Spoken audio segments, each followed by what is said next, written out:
Hey van fans, welcome to Mod Weekend. We're going to talk about Starlink today. I know it's a big topic, so I've gone the whole gauntlet and I'm going to show you some really cool stuff today. So first off, I want to show you how I got the van set up in the inside for Starlink. I have all the wires run and everything else, and I'm going to show you some really cool stuff on the roof, but also show you how I have it set up with the inverter, and then we're going to talk about without. So come on in. So first off, right here, you're going to see that I've removed the black outlet, which had two outlets in it, and I replaced it with this, which has a single outlet and a switch. This switch I have run to a electric wire, 110 electric wire, that goes to just an outlet. One of those things, I'll show a photo in the post below. And then that goes directly into the Starlink router. The Starlink router is sitting right here on the other side. So basically I removed this panel here and I put the Starlink router in there.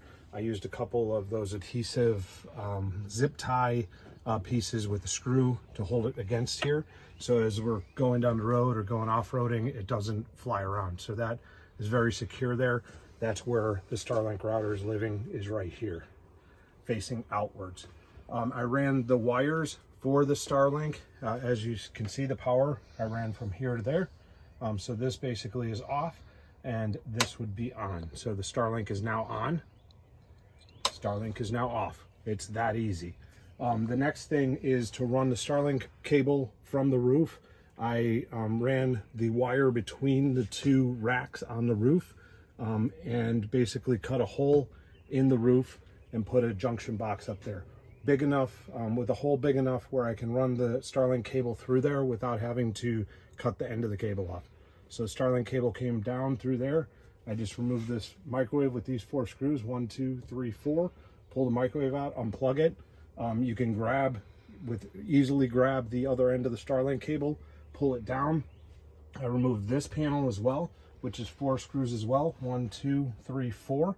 And then was able to run it on the outside of a secondary panel that's behind here, down and then into under the cabinet, and I zip tied it to some other wires so that it didn't get pulled by anything. So that's everything that is run interior to the van. And once again, to turn the Starlink on, it's just one button right there. Let me show you upstairs on the roof. Okay guys, so now we're up on the roof of the Storyteller. I wanted to do this without having to cut any cable, so as the technology changes, I can swap it out. A few of these items I got from Ryan Danger Vickerman. He is a wealth of knowledge on this stuff as well, and was very happy to share his information, which I really appreciate. So the first thing is I put a volcano mount here. So that's just with 2 screws. You run the backside of the screw through here. It's an M8. These are a little short. You need 25-inch longs. These are not inch, millimeter, 25 millimeter long. These are, I think, like 18s or something. So they're a little short. They haven't hit the thing yet, but all stainless so it doesn't rust. And then the nice thing is you just put this down like this when you're not using it. Now, Ryan luckily shared with me that you do not want to mount that stuff over here on the ladder side, because when you have the actual dish up, it's very difficult to get on and off the ladder. So this is the best location for that mount. Second off, I got a roam box and put my my Starlink in the bottom of the roam box, as you can see here. So I have the flexibility. If I want, I can actually take this and put it on the mount. And I also wired a switch on here for the motor, which I have a video of as well. I can show you how to do that if you'd like. Basically, I can turn the Starlink motors on or off. Now you can see it's off right now. I have these 2 pieces that are just holding it to the bottom of the roam box. It fits perfectly in here. It's pretty crazy how perfect it fits.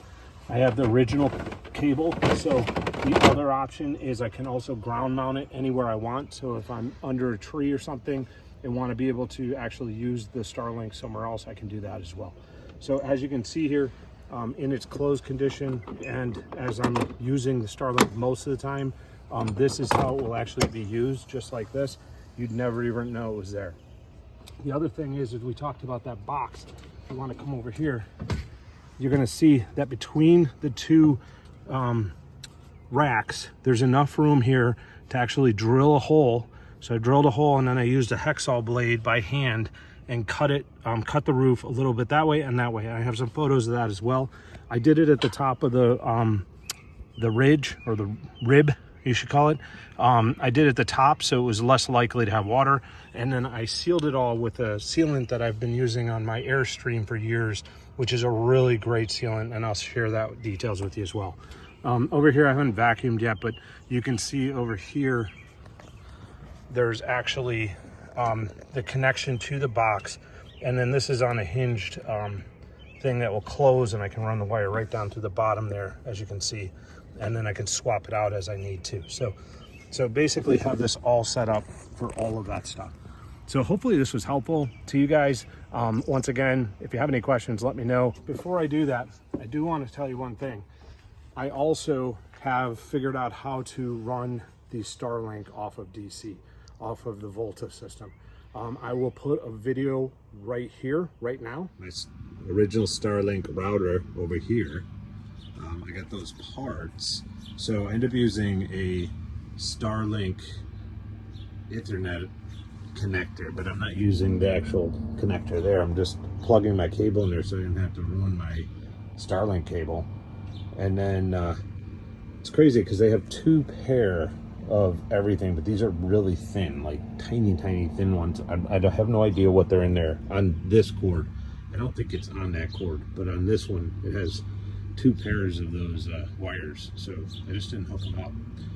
And then goes in here, you do the reverse thing that they talk about, and then you reverse it again coming out. And I did go with the cheapo router because I wanted to make sure it would work before I spent thousands of dollars like my buddy Danger.